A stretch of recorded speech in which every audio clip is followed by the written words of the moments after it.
Youth Congress മുൻ സംസ്ഥാന അധ്യക്ഷനും പാലക്കാട്ടെ എംഎൽഎയുമായ രാഹുൽ മാങ്കൂട്ടത്തിൽ തുടർച്ചയായ 3 ബലാത്സംഗ കേസുകളിൽ പ്രതിയായിരിക്കുന്നത് കേരള രാഷ്ട്രീയത്തിൽ സമാനതകളില്ലാത്ത പ്രതിസന്ധിയാണ് സൃഷ്ടിച്ചിരിക്കുന്നത്. ഏറ്റവും ഒടുവിലായി രജിസ്റ്റർ ചെയ്യപ്പെട്ട മൂന്നാമത്തെ പീഡന കേസിൽ പ്രത്യേക അന്വേഷണ സംഘം തെളിവെടുപ്പിനായി മുന്നോട്ട് പോകുമ്പോൾ കേസിലെ ദുരൂഹതകളും രാഷ്ട്രീയ ആരോപണങ്ങളും വർദ്ധിക്കുകയാണ്. പരാതിക്കാരി ഉന്നയിച്ച ഏറ്റവും ഗൗരവകരമായ ആരോപണങ്ങളിൽ ഒന്നായിരുന്നു തിരുവല്ലയിലെ ക്ലബ് 7 ഹോട്ടലിൽ നടന്നുവെന്ന് പറയപ്പെടുന്ന പീഡനം. ഈ പരാതിയുടെ അടിസ്ഥാനത്തിൽ ശാസ്ത്രീയമായ തെളിവുകൾ ശേഖരിക്കാനാണ് SIT രാഹുലിനെ തിരുവല്ലയിൽ എത്തിച്ചത്. കോൺഗ്രസ് പ്രവർത്തകരുടെ ഭാഗത്തു നിന്നും ശക്തമായ പ്രതിഷേധം വഴിതടയിലും ഉണ്ടാകാൻ സാധ്യതയുള്ളതിനാൽ പുലർച്ചെ 6 മണിയോടെ അതീവ രഹസ്യമായാണ് രാഹുലിനെ ഹോട്ടലിൽ എത്തിച്ചത്. കനത്ത സുരക്ഷാ വലയത്തിലായിരുന്നു പോലീസ് നീക്കം. 2024 ഏപ്രിൽ 8-ന് ഹോട്ടലിലെ 408 നമ്പർ മുറിയിൽ വെച്ച് പീഡനം നടന്നുവെന്നാണ് യുവതിയുടെ പരാതി. ഈ മുറിയിൽ രാഹുലിനെ എത്തിച്ച പോലീസ് വിശദമായ പരിശോധന നടത്തി. രാഹുൽ BR എന്ന പേരിൽ ഹോട്ടലിൽ മുറിയെടുത്തതിന്റെ രേഖകൾ പോലീസ് നേരത്തെ കണ്ടെത്തിയിരുന്നു. ചോദ്യം ചെയ്യലിൽ താൻ യുവതിക്കൊപ്പം ഹോട്ടലിൽ ഉണ്ടായിരുന്നുവെന്ന് രാഹുൽ സമ്മതിച്ചു. എന്നാൽ ഇത് രാഷ്ട്രീയപരമായോ അല്ലാതെയുള്ള ചില കാര്യങ്ങൾ സംസാരിക്കാൻ വേണ്ടിയായിരുന്നുവെന്നും പീഡനം നടന്നിട്ടില്ലെന്നുമാണ് അദ്ദേഹത്തിന്റെ വിശദീകരണം. ബലാത്സംഗ കേസുകളിൽ ശാരീരികമായ തെളിവുകൾക്കൊപ്പം തന്നെ നിർണായകമാണ് ഡിജിറ്റൽ തെളിവുകളും.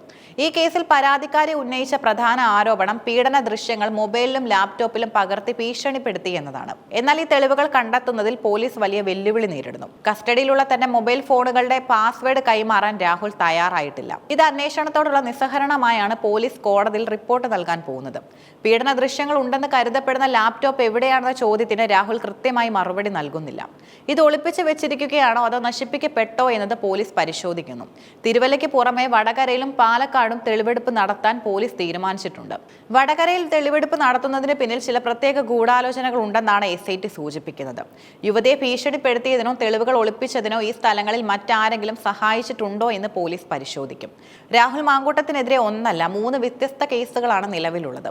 ഒരേ യുവതി തന്നെയാണ് ഈ പരാതികളെല്ലാം നൽകിയിരിക്കുന്നത് എന്നതും ഈ കേസിനെ കൂടുതൽ സങ്കീർണമാക്കുന്നു. തിരുവനന്തപുരത്തെ മ്യൂസിയം പോലീസ് സ്റ്റേഷനിലാണ് ആദ്യ കേസ് രജിസ്റ്റർ ചെയ്തത്. യൂത്ത് കോൺഗ്രസ് ഓഫീസിലും തിരുവനന്തപുരത്തെ ഫ്ളാറ്റിലും വെച്ച് പീഡിപ്പിച്ചു എന്നതായിരുന്നു പരാതി. രണ്ടാമത്തെ കേസ് എറണാകുളത്തെ ഒരു ഹോട്ടലിൽ വെച്ച് പീഡിപ്പിച്ചതിനാണ്. മൂന്നാമത്തെ കേസ് ഇപ്പോൾ അന്വേഷണം നടക്കുന്ന തിരുവല്ലയിലെ സംഭവം. ഓരോ തവണയും ജാമ്യത്തിനായുള്ള ശ്രമങ്ങൾ നടക്കുമ്പോഴാണ് പുതിയ കേസുകൾ രജിസ്റ്റർ ചെയ്യപ്പെടുന്നതും എന്നത് കോൺഗ്രസ് കേന്ദ്രങ്ങളിൽ വലിയ അമർഷത്തിന് കാരണമായിട്ടുമുണ്ട്. സർക്കാരും പോലീസും ചേർന്ന് രാഹുലിനെ ജയിലിൽ അടയ്ക്കാനുള്ള ഗൂഢാലോചന നടത്തുന്നു എന്നാണ് KPCC നേതൃത്വത്തിന്റെ ആരോപണം. രാഹുൽ മാങ്കൂട്ടത്തിൽ വെറും ഒരു MLA മാത്രമല്ല, കോൺഗ്രസിന്റെ യുവ നേതൃത്വത്തിലെ ഏറ്റവും കരുത്തനായ പ്രസംഗകനും സൈബർ പോരാളിയുമാണ്. അദ്ദേഹത്തിന്റെ അറസ്റ്റ് രാഷ്ട്രീയമായി വലിയ ചലനങ്ങളാണ് ഉണ്ടാക്കുന്നത്. ലോക്സഭാ തിരഞ്ഞെടുപ്പിലും ഉപതെരഞ്ഞെടുപ്പിലും രാഹുൽ മാങ്കൂട്ടത്തിൽ വഹിച്ച പങ്കും വളരെ വലുതാണ്. അദ്ദേഹത്തെ ഇത്തരമൊരു കേസിൽ കൊടുക്കുന്നതിലൂടെ കോൺഗ്രസിന്റെ യുവജന മുന്നേറ്റത്തെ തകർക്കാനാണ് LDF ശ്രമിക്കുന്നതെന്ന് പ്രതിപക്ഷം ആരോപിക്കുന്നു.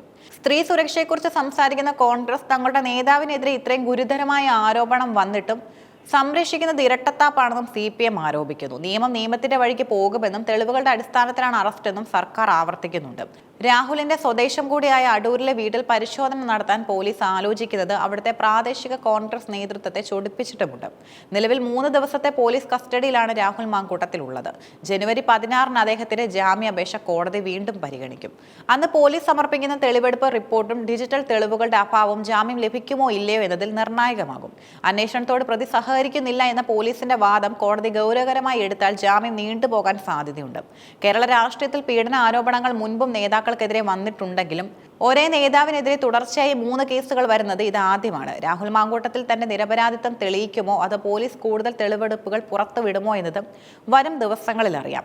മാങ്കൂട്ടത്തിൽ ആരോപിക്കുന്നത് പോലെ ഇതൊരു രാഷ്ട്രീയ വേട്ടയാടലാണോ അതോ സത്യസന്ധമായ ഒരു ക്രിമിനൽ അന്വേഷണമാണോ എന്നതിൽ കോടതിയുടെ വിധി നിർണായകമാകും.